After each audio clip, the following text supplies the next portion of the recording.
Bonjour, bienvenue au Talk Orange Le Figaro. Aujourd'hui, nous recevons Pierre Lequillier, député des Yvelines. Pierre Lequillier, bonjour. Bonjour. Merci d'être avec nous.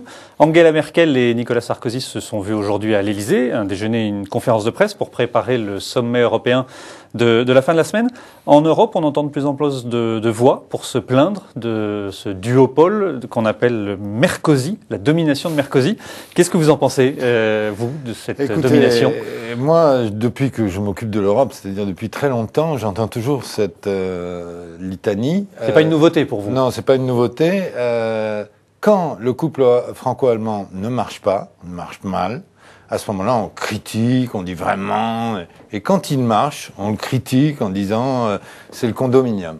Donc la ligne de crête est difficile. Ouais. Il faut évidemment que le franco-allemand marche bien, ce qui est le cas actuellement.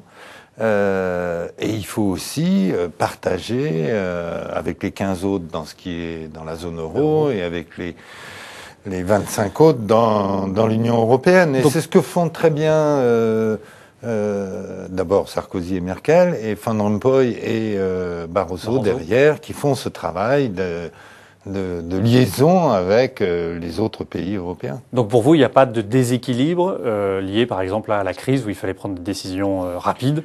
Il est évident que s'il n'y avait pas eu le couple franco-allemand, jamais on n'aurait pu faire face à la crise depuis 2008. Elle n'est pas d'aujourd'hui et les réactions ont été quand même malgré tout extrêmement fortes et rapides. Et heureusement qu'on avait le couple franco-allemand. Heureusement aussi que l'ensemble des pays européens s'est rallié aux positions franco-allemandes. L'autre critique qui émerge, c'est que la France est trop alignée sur l'Allemagne. François Hollande était à Berlin aujourd'hui pour assister au congrès du SPD. Et au fond, il a dit, avec son humour particulier, « J'ai plus de facilité à trouver des compromis avec mes amis du SPD que Nicolas Sarkozy avec Angela Merkel. » C'est votre avis ? Ça, c'est vraiment aussi... À un moment, Madame Merkel a été très critiquée en Allemagne parce qu'on disait qu'elle était à la remorque de Sarkozy.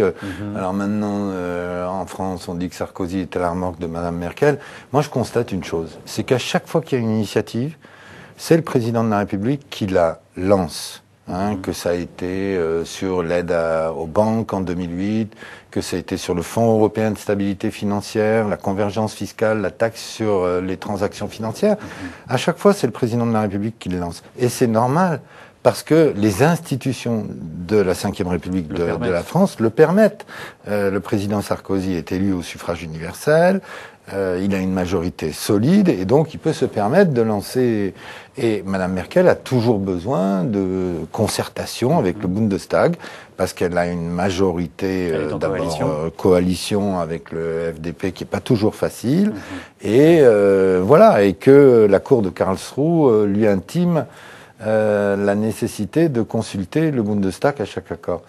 Donc arrêtons ces polémiques inutiles. En fait, toutes ces étapes ont été faites de concert par la France et l'Allemagne.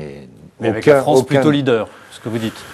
À l'initiative. Mais qu'on arrête de vouloir opposer l'un à l'autre et pour des raisons de politique intérieure. On comprend bien, M. Hollande a intérêt à dire ça. Alors, lui qui a évidemment un réseau international phénoménal et qui a une expérience internationale remarquable. Alors la polémique intérieure ne faiblit pas, elle déborde sur la germanophobie, puisque Arnaud Montebourg a évoqué le souvenir de Bismarck, Jean-Marie Le Guen, lui, le souvenir des accords de Munich. Comment vous réagissez quand vous entendez des propos comme ça ? J'ai été extrêmement choqué parce que je fais du franco-allemand en permanence. Et donc ça m'a vraiment choqué parce que c'est faire ressurgir des instincts, des élans de nationalisme contre l'Allemagne. Et je trouve que insulter comme ça Madame Merkel en la comparant à Bismarck ou à travers l'accord de Munich à Hitler, moi je trouve que c'est absolument scandaleux. Alors on voit bien qu'à travers cela, c'est aussi une affaire de politique intérieure. On veut atteindre le président de la République en le comparant à Daladier, mais ça atteint le président de la République, bien sûr. Je veux dire, c'est lui qu'on vise, mais ça atteint encore plus Madame Merkel et le peuple allemand dans son ensemble. Et je me suis élevé de façon très forte et je constate que le président du groupe d'amitié France-Allemagne, Allemagne-France au Bundestag, M. Chokhanov, a tenu dans votre journal à manifester sa désapprobation et le scandale que ça représentait pour eux. Pierre Moscovici, le directeur de campagne de François Hollande, était ce matin sur LCI. Je vous propose de l'écouter. La seule chose que je condamne aujourd'hui, je vais vous dire ce que c'est, c'est cette manipulation grotesque qui est engendrée à l'Élysée par Nicolas Sarkozy, qui est développée par François Fillon et le gouvernement. Il y a un côté vraiment, et je le vois depuis quelques semaines, de tenter de discréditer la gauche comme s'il était l'anti-France, comme s'ils étaient eux les patriotes et nous je ne sais quels exilés aux germanophobes. C'est honteux, c'est lamentable. La réalité, c'est que cette relation franco-allemande aujourd'hui, elle pâtit d'une chose, de la faiblesse française. Lecture différente, évidemment. Faiblesse française, c'est pas du tout l'impression que vous avez, vous. Ce que je vous ai dit tout à l'heure, la France, grâce au président de la République, est chaque fois en initiative avec Madame Merkel. Ne cherchons pas à les opposer l'un à l'autre. Et puis, manipulation grossière, je vous signale que j'ai été l'un des premiers, avec Jean-François Copé, à me révolter de ces déclarations, tout simplement parce que moi, en tant que pratiquant du franco-allemand en permanence, ça m'a profondément choqué. Donc, il n'y a pas de manipulation. Chacun a réagi avec ses tripes.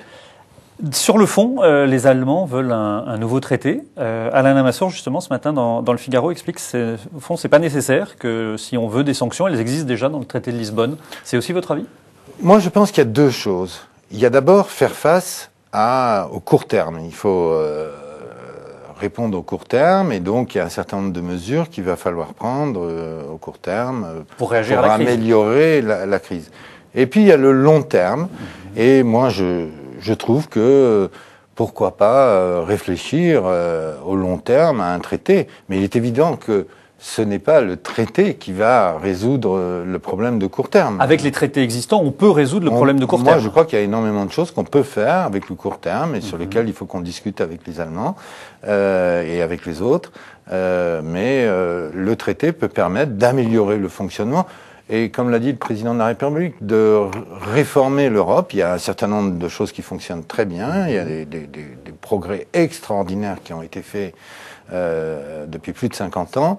Mais cela dit, bon, je sais pas, il y a un certain nombre de choses. Est-ce qu'on va introduire plus de majorité qualifiée, ce que je souhaiterais? Est-ce qu'on va introduire le principe de réciprocité? Est-ce qu'on va introduire justement le système des sanctions avec les discussions qui ont lieu entre nous? Moi, je crois que sur le long terme, un traité peut être utile. Et sur le rôle de la Banque Centrale Européenne, est-ce qu'il faut là aussi inscrire dans un traité qu'elle doit agir pour racheter de la dette? Je crois qu'on est d'accord pour dire que la Banque Centrale Européenne, elle est indépendante. La Banque Centrale Européenne, c'est l'exigence des Allemands de le rappeler. Non, c'est dans ses statuts. Le président de la République l'a rappelé dans son discours de Toulon. Nous, on souhaite... Il faut savoir d'abord que la Banque Centrale Européenne, elle a déjà agi. Elle a racheté 200 milliards d'euros de dette souveraine. Donc, elle a déjà fait... Nous, on souhaite qu'elle aille plus loin, que Madame Merkel exprime le souhait qu'elle ne le fasse pas. Bon, mais encore une fois, c'est pas à nous de déterminer la politique de la Banque Centrale Européenne, c'est au gouverneur. Et je suis certain que le gouverneur de la Banque Centrale Européenne, avec tous les gouverneurs qui l'entourent, saura réagir en fonction de l'intérêt de l'Europe.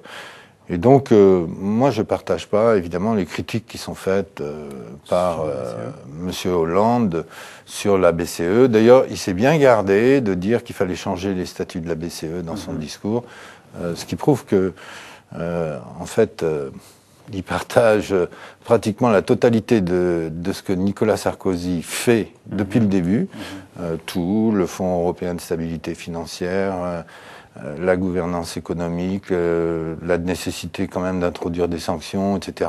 Sauf que Nicolas Sarkozy le fait bien avant qu'il l'ait dit. Un sondage Ipsos, qui est paru dans Le Monde de cet après-midi, montre que 36% des Français souhaitent un retour au franc et que pour 45% d'entre eux, l'euro est un handicap pour l'économie. Vous en tirez quelle conclusion? C'est un échec des politiques sur l'explication de l'utilité de l'euro? Dans la situation de crise qu'on traverse, c'est normal que les Français se posent des questions. Mais en même temps, je crois que, d'abord, visiblement, il y a une majorité des Français, malgré la crise, qui sont favorables à l'euro. Ouais. Et il faut bien savoir que si on n'avait pas eu l'euro, la crise en 2008, la crise bancaire aurait pu déclencher une crise style 1929. Et que l'euro a permis de sauver l'Europe. Et donc, ça veut dire que les Français sont mûrs et que malgré la solidarité qu'il faut exprimer par rapport à la Grèce pour sauver l'euro, eh bien, ils restent favorables à notre monnaie commune. Pierre Lequillier, merci d'avoir répondu à nos questions. À demain pour un prochain talk.